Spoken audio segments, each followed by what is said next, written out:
பெண் மருத்துவர் துஷ்பிரயோக சந்தேக நபர் கல்நேவ பகுதியில் வைத்து கைதானார்.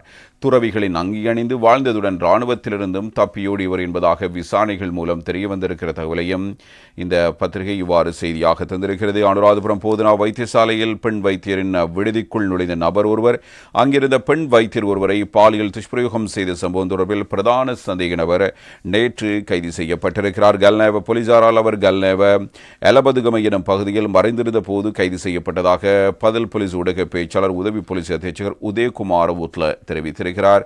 இந்த பாலியல் துஷ்பிரயோக சம்பவம் கடந்த 10ஆம் தேதி இரவு இடம்பெற்றுள்ளதாக அனுராதபுரம் போலீசாரும் அனுராதபுரம் போதனா வைத்தியசாலை தகவல்களும் உறுதிப்படுத்தி இருக்கின்றன. பெண் வைத்தியர்களின் ஓய்வறையில் ஒன்கால் சேவையில் இருந்தபோது இரவு 7 மணியளவில் இந்த சம்பவம் இடம்பெற்றிருக்கிறது. எனவே அவர் 7 மணியளவில் வேலையை நிறைவு செய்த பின்னர் வைத்தியர்களுக்கான அரசு விடுதிக்கு சென்ற நிலையில் 7 மணியில் அங்கு வந்த நபர் ஒருவர் ஆயுத முனையில் மிரட்டி மருத்துவரை பாலியல் துஷ்பிரயோகம் செய்திருக்கிறார். மேற்படி சந்தேக நபர் நேற்று காலை கல்நேவ பகுதியில் வைத்து கைது செய்யப்பட்டிருக்கிறார். இந்த நிலையில் சம்பவத்துக்கு கண்டனம் தெரிவித்து நேற்று காலை 8 மணி முதல் நாடு தழுவிய ரீதியில் வைத்தியர்களால் முன்னெடுக்கப்பட்ட பணிப்புறக்கணிப்பை இன்று காலை 8 மணி வரை முன்னெடுக்க அரசு மருத்துவ அதிகாரிகள் சங்கமும் தீர்மானித்திருந்தது என்பதை கூற வேண்டும்.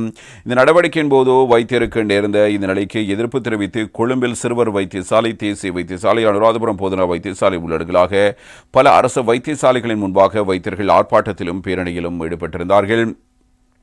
நோயாளர்களை கருத்தில் கொண்டு இரவு பகல் பாராது 24 மணி நேரம் பெண் வைத்தியர்கள் அர்ப்பணிப்புடன் கடமையில் ஈடுபடுகிறார்கள். பாதுகாப்பற்ற முறையில் நாம் எந்நேரமும் வைத்தியசாலைக்கு வருகை தர வேண்டியிருக்கிறது.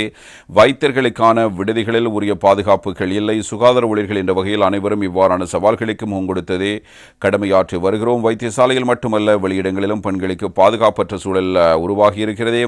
ஆகையால் அரசாங்கம் இது குறித்து உடனடியாக தலையீடு செய்து உரிய நடவடிக்கைகளை எடுப்பது அவசியம். உயிர்களை காப்பாற்றுவதற்காக போராடும் வைத்தியருக்கு நேர்ந்த இந்த அவலம் எதிர்காலத்தில் ஒருவருக்கும் நிகழக்கூடாது என்பதில் உறுதியாக உள்ளும். வைத்தியர்களுக்கான மரியாதை வழங்கப்பட வேண்டும். வைத்திய மாணவர்கள் முதற்கொண்டு அனைவரது பாதுகாப்பும் பலப்படுத்தப்பட வேண்டும் என ஆர்ப்பாட்டத்தில் ஈடுபட்டிருந்த வைத்தியர்கள் தெரிவித்திருக்கிறார்கள். இதே நேரம் மேற்படை தொழிற்சங்க நடவடிக்கை தொடர்பில் அரசு மருத்துவ அதிகாரிகள் சங்கத்தின் ஊடக பேச்சாளர் வைத்தியர் சமில் விஜயசிங்க கருத்து வெளியிடும் போது அரசு மருத்துவ அதிகாரிகள் சங்கம் நாடு தழுவிய ரீதியில் இன்று காலை நேற்று காலை 8 மணியிலிருந்து இன்று காலை 8 மணி வரை பணிப்புறக்கணிப்பை தொடர தீர்மானித்தது. அனுராதபுரம் போதனா வைத்தியசாலையில் பெண் வைத்தியர் பாலியல் பலாத்காரம் செய்யப்பட்ட சம்பவம் பலாத்காரம் செய்யப்பட்ட சம்பவம் தொடர்பில் தேடப்பட்டு வரும் சந்தேக நபர் கைது செய்யுமாறு கோரி வைத்தியர்கள் இந்த பணிப்புறக்கணிப்பு போராட்டத்தை ஆரம்பித்திருந்தார்கள். இந்த நிலையில் நேற்று காலை சந்தேக நபர் போலீசாரால் கைது செய்யப்பட்டிருக்கிறார். இருப்பினும் பாதிக்கப்பட்ட பெண் மருத்துவருக்கு ஆதரவை வழங்குவதற்காக வேறுத்த போராட்டத்தை தொடர அரசு மருத்துவ அதிகாரிகள் சங்கத்தினரால் ஏகமனதாக தீர்மானம் மேற்கொள்ளப்பட்டது என்றும் சந்தேக நபரை கைது செய்யுமாறு கோரி மாத்திரம் பணிப்புறக்கணிப்பில் ஈடுபடவில்லை. சம்பவம் தொடர்பில் கடும் அதிருப்தியையும் எதிர்ப்பையும் வெளிப்படுத்துவதற்காக முன்னெடுக்கப்பட்டிருக்கிறது. குறித்த சம்பவம் சுகாதார ஊழியர்களின் பாதுகாப்பு குறித்த கேள்வியை எழுப்பியிருக்கிறது. வைத்தியர்களின் பணிப்புறக்கணிப்பு சமூகத்தில் நிகழும் இதுபோன்ற சம்பவங்கள் தொடர்பில் கலந்துரையாடப்பட வேண்டியதன் அவசியத்தை வலியுறுத்துகிறது. நாட்டில் இடம்பெறும் இவ்வாறான மிருகத்தனமான சம்பவங்களை தடுப்பதற்கும் வலுவான செயற்திட்டம் ஒன்று அவசியம் என்று கூறப்படுகிறது. சிகிச்சைக்காக அரச வைத்தியசாலையின் வெளிநோயாளர் மற்றும் மாதாந்த சிகிச்சை பிரிவுக்கு வருகை தந்திருந்த நோயாளர்கள் வைத்திய சிகிச்சைகளை பெற்றுக்கொள்வதற்கு வழியின்றி அவதிக்குள்ளானதோடு தூர பிரதேசங்களிலிருந்து வந்திருந்த நோயாளர்களும் ஏமாற்றத்துடன் வீடு திரும்பியிருந்தார்கள். அதிகாலை 4 மணி முதல் வரிசையில் நீண்ட நேரம் காத்திருந்து பல அசௌகரியங்களுக்கு கொடுக்க நேர்ந்ததாகவும் நோயாளர்கள் வருத்தம் தெரிவித்திருக்கிறார்கள். மாதாந்த சிகிச்சைக்கு பிறகு வருகை தந்திருந்த நோயாளர்கள் மற்றும் அவசர சிகிச்சைகள் தவிர்த்து ஏனைய சத்திர சிகிச்சைகளுக்காக பெயரிடப்பட்டிருந்த நோயாளர்களுக்கும் பிரிதொரு தேதியை வழங்கி அன்றைய தினம் சிகிச்சைக்கு சமூகம் அளிக்குமாறு வைத்தியசாலை ஊழியர்கள் தெரிவித்திருக்கிறார்கள். சிகிச்சை பெற வந்திருந்த நாம் ஏமாற்றத்துடன் வீடு திரும்புகிறோம் என்பதாக இங்கே வந்திருந்தவர்கள் இவ்வாறு குறிப்பிட்டு பேசியிருக்கிறார்கள். எனவே பல்வேறு வழிகளில் வைத்தியர்களுக்கு ஏற்பட்டிருக்கிற இந்த நிலைமை ஒரு பக்கம் கவனத்தில் கொள்ளப்பட வேண்டிய அதே நேரத்தில் பொதுமக்களுடைய சுகாதார தேவைகளும் பூர்த்தி செய்யப்பட வேண்டும் என்பதாக இங்கு வந்திருந்த பொதுமக்கள் தரப்பிலிருந்து கருத்துக்கள் முன்வைக்கப்பட்டிருக்கின்றன. எனவே பெண் மருத்துவர் குறித்தான விடயம் மிக முக்கியமாக அவதானத்தில் கொள்ளப்பட வேண்டியது என்பதாகவும் பொதுமக்கள் கருத்து வெளியிட்டிருக்கிறார்கள். எனவே இதே சந்தர்ப்பத்தில் இந்த சந்தேக நபர் குறித்தும் நாம் அவதானத்தை செலுத்தும் போது இந்த சம்பவம் மிக முக்கியமானதாக இப்பொழுது உணர்வுபூர்வமாக பார்க்கப்படுகிற ஒரு சம்பவமாக அமைந்திருக்கிறது.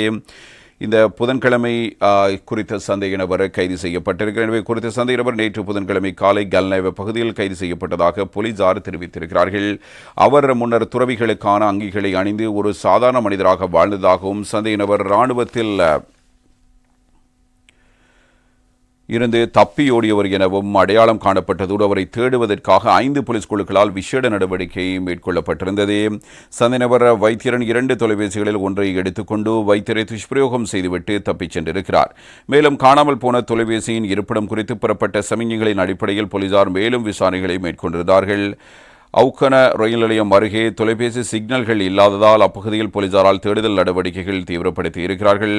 இதன் அடிப்படையில் கல்நேவ போலீசாரின் விசேட குழு கல்நேவையின் எலபதுகம பகுதியில் மறைந்திருந்த சந்தேக நபரை கண்டுபிடிக்க முடிந்ததாக போலீசார் கூறுகிறார்கள்.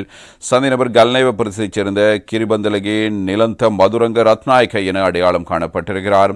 சந்தேக நபர் முன்னர் வேறொரு வழக்கு தொடர்பாக காவலில் வைக்கப்பட்டு வைத்தியர் மீதான வன்கொடுமை சம்பவத்துக்கு முந்தைய நாள் விடுவிக்கப்பட்டதாகவும் தெரிவிக்கப்பட்டிருக்கிறது. இந்த சம்பவத்தின் அடிப்படையில் அனுராதபுரம் போதனா வைத்தியசாலையின் வைத்தியர் உட்பட அனைத்து சுகாதார ஊழியர்களின் பாதுகாப்பை உறுதி செய்ய கோரிய தொடர்ச்சியான தொழிற்சங்க நடவடிக்கையை ஆரம்பித்திருக்கிறார்கள். மேலும் அரசாங்க வைத்திய அதிகாரிகள் சங்கம் இதனைத் தொடர்ந்துதான் ஆர்ப்பாட்ட நடவடிக்கைகளை மேற்கொண்டிருந்தது என்பது குறிப்பிடத்தக்கது. இதே நேரம் இது பற்றி இன்னும் பலரும் கருத்துக்களை வெளிப்படுத்தி இருக்கிறார்கள். பெண்களுடைய பாதுகாப்பு குறித்தான கருத்துக்களும் வெளியாகி இருக்கின்றன. இதே சந்தர்ப்பத்தில் விமான பணிப்பெண்ணிடம் பாலியல் தொந்தரவு இடம்பெற்றதாக இன்னும் ஒரு செய்தியும் அமைகிறது.